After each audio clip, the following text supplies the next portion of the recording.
తెలంగాణ ప్రభుత్వం మహిళలకు అనుకూలమైన నిర్ణయాలు తీసుకుంటూ ముందుకు సాగుతోంది. తద్వారా మహిళను అభివృద్ధి చెందుతూ కుటుంబాలను చక్కగా చూసుకుంటారనే ప్లాన్ లో ఉంది. ప్రభుత్వ ఆలోచనలు అందుకుంటున్న మహిళలు అవకాశాన్ని సద్వినియోగం చేసుకుంటున్నారు. కాంగ్రెస్ ప్రభుత్వం మహిళలకు శుభవార్త చెప్పింది. ధాన్యం సేకరణ కేంద్రాల్లో 50% పైగా బాధ్యతలను మహిళలకు అప్పగించాలని రాష్ట్ర ప్రభుత్వం సంచలన నిర్ణయం తీసుకుంది.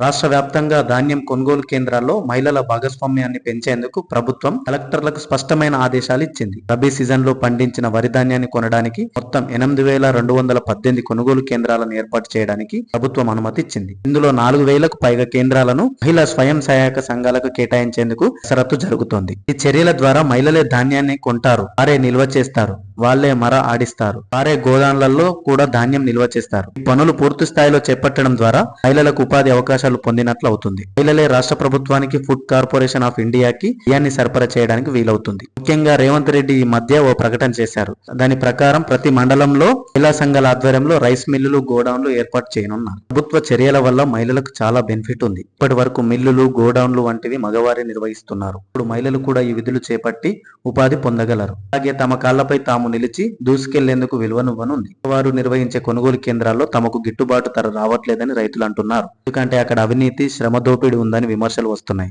మహిళలు కొనుగోలు కేంద్రాలను నిర్వహిస్తే ఈ దుస్థితి ఉండదని అంచనాలు ఉన్నాయి. ప్రస్తుతం తెలంగాణలో ధాన్యాన్ని ప్రాథమిక వ్యవసాయ సహకార సంఘాలు ఇందిరా క్రాంతి పథకం కేంద్రాల్లో కొంటున్నారు. ఈ కొనుగోలు కేంద్రాల్లో మహిళా సంఘాలు కీలక పాత్ర పోషిస్తాయి. ఈ సీజన్ లో పండించిన ధాన్యాన్ని కొనేందుకు 8,218 కేంద్రాలు ఉండగా ఇందులో పిఎస్-సిఎస్ పరిధిలోని 4,425 కేంద్రాలు, 2,084 ఐకేపీ కేంద్రాల్లో మహిళా సంఘాల్లో సభ్యులైన మహిళలు ధాన్యాన్ని కొంటున్నారు. వల్ల ఈసారి ధాన్యం కొనుగోలు ఎలా జరుగుతాయనేది ఆసక్తిగా మారింది. ధాన్యం సేకరణలో పాల్గొనే సంఘాలకు ప్రభుత్వం 2% కమిషన్ ఇస్తోంది.